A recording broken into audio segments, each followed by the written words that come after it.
Saat kebanyakan supir truk di Kaltim rela menginap berhari-hari di tepi jalan demi antre solar bersubsidi, 4 orang ini justru menimbun BBM bersubsidi tersebut untuk dijual ke industri demi memperoleh keuntungan berlipat. Aparat kepolisian, dalam hal ini Polda Kaltim serta Polresta Balikpapan, baru-baru ini berhasil menangkap 2 kasus penyelewengan BBM jenis solar bersubsidi di wilayah hukum Balikpapan dan Penajam, Pasir Utara. 4 orang dan barang bukti solar bersubsidi sebanyak 1,4 ton diamankan kepolisian dalam pengungkapan kasus ini. Pengungkapan kasus pertama dilakukan oleh Ditkrimsus Polda Kaltim usai melakukan penyelidikan di SPBU Nelayan di PPU. Setiap pengiriman 10.000 liter dari Pertamina ke SPBU tersebut, sebanyak 3.000 liter disisakan untuk dijual ke pelaku industri dengan selisih harga Rp2.000 per liternya. Modus yang digunakan oleh pelaku yakni memindahkan solar dari tangki ke jerigen lalu dibawa menggunakan mobil pickup. Sementara pengungkapan kedua dilakukan oleh Polresta Balikpapan.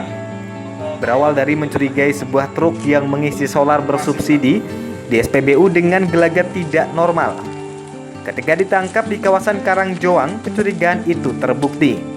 Lantaran truk tersebut memodifikasi tangkinya menjadi 2 tangki dengan masing-masing berkapasitas 200 liter. Aksi tersebut rupanya sudah dilakukan berkali-kali dengan modus serupa, yakni menjual stok solar bersubsidi ke industri untuk mendapatkan keuntungan besar. Mana di sini reskrim unit tipiternya, ya, pada saat melaksanakan patroli mendapati dan mencurigai sebuah truk yang setelah mengisi di SPBU dan setelah diperiksa ternyata melakukan perbuatan curang, di mana dia telah memodifikasi truknya menjadi 2 tangki dan 2 tangki itu nyambung. Jadi cukup di 1 tangki, tapi dia bisa mengalir ke tangki sebelahnya yang harusnya satu mobil itu hanya bisa menampung 200 liter. Ini dimodifikasi bisa menampung 400 liter.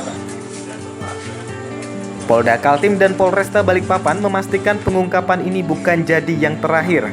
Kepolisian masih akan terus melakukan pengembangan, mengingat kasus seperti ini tak hanya melibatkan pengetap, namun ada pihak lain yang ikut bermain.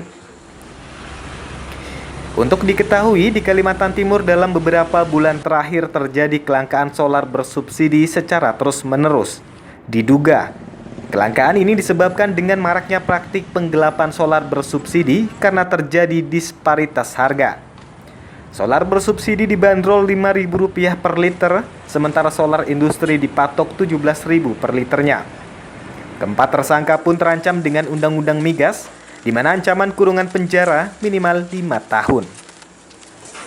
Dari Balikpapan, Mukmin Aziz, iNews melaporkan.